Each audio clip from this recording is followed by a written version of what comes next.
Hey guys, and welcome back to my channel. Michelle is my name. If it's your first time here, hi and welcome.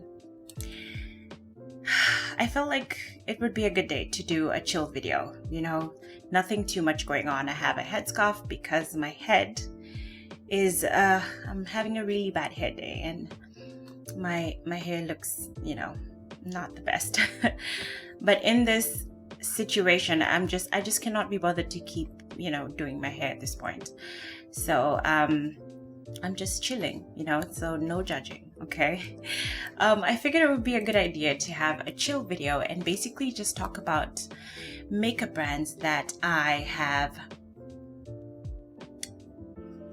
used in the past and I stopped using for some reason. Brands that I really want to try that I've never really had to try for one reason or the other. I've never really had a chance to try. And also just brands that I chose not to try, and I'll tell you the reason why.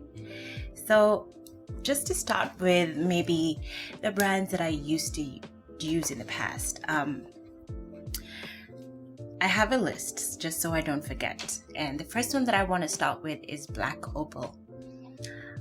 My very first foundation in my life was from Black Opal. Do I remember the shade? I want to say, okay, I don't remember. It was really good, but it was super heavy and pasty. I'm sure by now they've come up with much greater formulations of foundation and just cream products, but then at that point, it was like paste on your face, and if you had foundation on your face, it almost looked as if you had been given like a whole new layer on your face, which was basically cakey, but that was the only option at the time. So I don't know why I ever stopped using. Maybe because I found lighter stuff at some point, and this moves me to my next brand, which is MAC. Maybe because I moved on to a lighter formulation, which I found in MAC, which, speaking of MAC, I think I only tried their foundation once in my life, and it was just one formulation. I think it was a liquid foundation, and it was the only foundation that I've ever tried from MAC.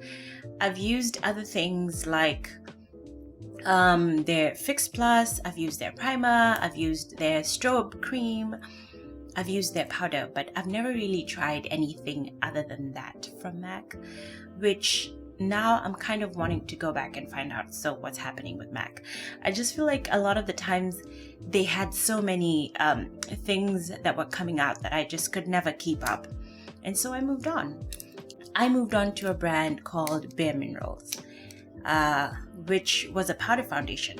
Bare Minerals is still in the market, and they still have, tons of stuff in their range of makeup. But to me, I just stopped using powder foundation. I just wanted to use something that was less drying, and I felt like the powder foundation that Bare Minerals had was perfect in terms of matching the skin and just warming you up, but I just felt like it was too dry and I wanted more. So yeah, that's kind of the history of how my makeup game started. The last brand that I used to use and kind of forgot about is Becca. Becca, really used to love their foundation. Again, it just became a thing of this was too heavy and this was too pasty and this was too makeup-y looking, that I wanted to move to something else that looked more natural, more skin-like, which, yeah, I did. So yeah, on to the next is brands that I'm not necessarily interested in, not in a bad or negative way. It's just, these are brands that I've never really paid attention to because of one reason or the other, which I will say as I name them. And the first one I want to say is a Kenyan brand, which is Susie Beauty. Susie Beauty for me was just a brand that did not carry my undertone. I feel like a lot of their products were either too red or a little ashy or too yellow. And I know it's hard to get it right when it comes to foundation, so I'm not really blaming them. I'm just saying that this is the reason why I never really gravitated towards Susie Beauty. And to me, it was just a brand that was something that I said I would try but never really took seriously, because every time I saw people wearing something and they would say, oh, this is Susie Beauty, I would probably have a thought of, but it's too yellow for you, or oh, it looks a little too ashy for darker skin. So yeah, I never really got around to trying Susie Beauty. The other one is Kat Von D. Kat Von D, which is now called KVD Vegan Beauty, is a brand that I always used to feel my faith did not allow me to try. Kat Von D was a very, in my opinion, was a very dark gothic type of vibe, in both, their branding, what they carried through, what they represented, how they named their stuff. To me, was just very dark. And every time I thought about using stuff like that, I just felt that it would kind of compromise my, I don't know, it's like supporting something that does not support your faith, or does not, how do I explain this in the way that makes sense? Kat Von D, to me, in the sense of the name of the brand, is Kat Von, which is from in German, the devil. That's kind of how it's said for me. It's said as if it's cat from the devil. Yeah, Von is from in German. So I speak German, by the way. I haven't spoken it in so long, so yeah. Anyway, to me, it just did not sit well. How they named some of their products, like exorcism and witchery. I don't know if there's witchery or something of the sort. To me, the way you represent yourself, whether it be by the name that you use to represent your brand, or by the vibe, the aesthetic that you use, that to me represents what you believe in as a brand. And to me, that is important, because I do realize, and I am cognizant of the fact that a lot of the schemes that the devil uses are trickery, and he doesn't come out in the open and tell you, listen, I'm getting you into, or I'm pulling you into something that is evil. It just comes as something that you like, and for me, that was makeup, and that is makeup, continues to be. So I'm very careful about the things that I buy. And something like Jeffree Star, who has a lot of things like Conspiracy Palette, and what's the other one that he just came up with recently, something to do with what was it? I can't remember. I'll tell you guys if I do. I'll put it on the screen.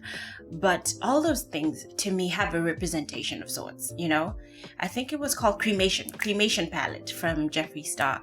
And the names of the shades of the shadows in the palette have to do with like dead things and dead people. And, I know that sometimes you may not see that as something, but I want to assure you that as a Christian, you need to be aware of things like that. A few things that I didn't agree with that came from Juvia's Place. And I think I mentioned this to someone in the past when they were asking me what I recommend in the brand Juvia's Place. And just a few things did not sit well to me. I felt there was a bit of witchcraft and just stuff going on. And my spirit was never settled with those brands. So those two brands, you'll probably never see me use them ever. So, I mean, they may have good stuff, but I'm just like, it's never that serious. So yeah, those two, I just never will. The other brand that I just will never try, and because it's so expensive, is Charlotte Tilbury. I I think when the brand started, it really did not cater to a lot of dark skinned people, first of all. And a lot of her foundations and powders are just not dark skin friendly. But other than that, it's just the fact that it's so expensive. Like their skincare, their moisturizer, the magic cream is just so pricey. To me, it just doesn't make any sense. I want to try it, but it's just no. I'm just like, no. Okay. So yeah. That brand, I don't have much to say. I feel it doesn't cater to me, and it's just too expensive for me to go out and try to find something that works for my skin tone. So yeah, just no. The rest are brands that I really want to try.